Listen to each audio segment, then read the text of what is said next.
Hello everyone, welcome back. This week's topic is entitled, or I've entitled it, Rethinking Normal. So tonight or today I want to delve into a topic that's often overlooked or misrepresented, that is disability.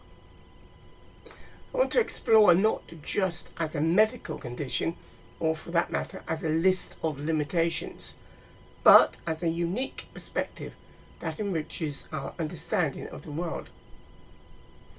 Perhaps by seeing it through this lens, we can help others grasp its importance as well.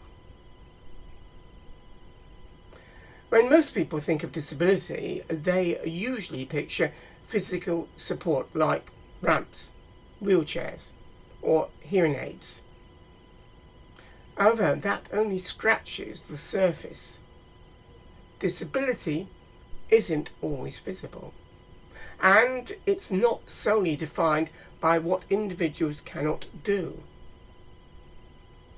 It's fundamentally about how society is structured, whether it is inclusive or exclusive.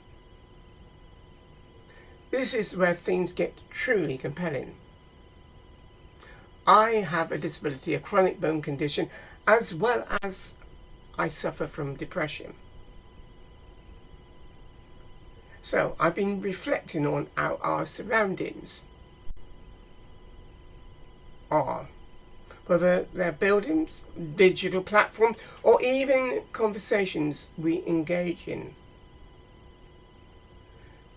These are so often built on the assumption of what is deemed normal. But who determines what normal really is? What happens to those who don't fit into that narrow definition?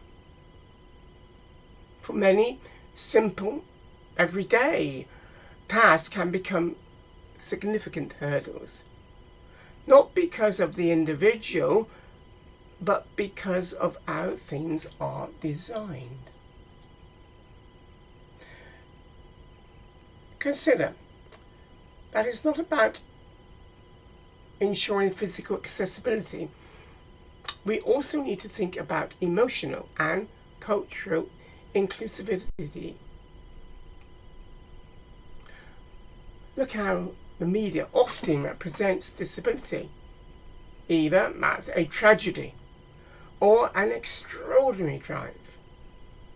Rarely do we see it depicted as just part of human existence and experience.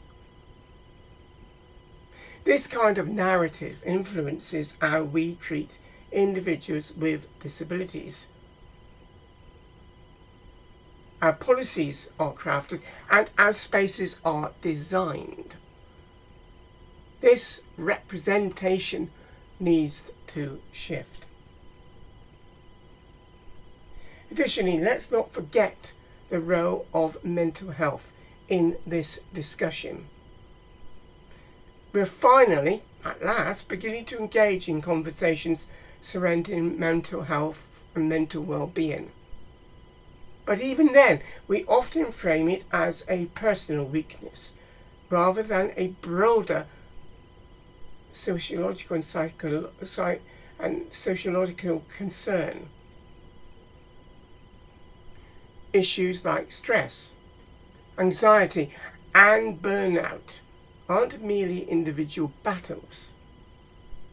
They are indicators that something within our system needs to be addressed. Ignoring this truth means we're overlooking the large issues at play. So, what's our alternative approach?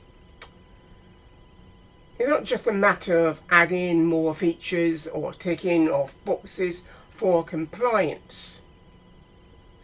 We need to reimagine the entire framework of our environments. What if we designed schools, workplaces, and even our cities with an inherent understanding of diversity from the outset? What if we viewed disability not as a challenge to overcome, but as a valuable perspective to learn from? This shift from merely accommodating to truly transforming our environments is where genuine inclusion begins. It won't be easy, and it won't happen overnight, but it is essential. By rethinking what we consider to be normal, we can create a more equitable space where everyone can flourish. Thank you very much for tuning in.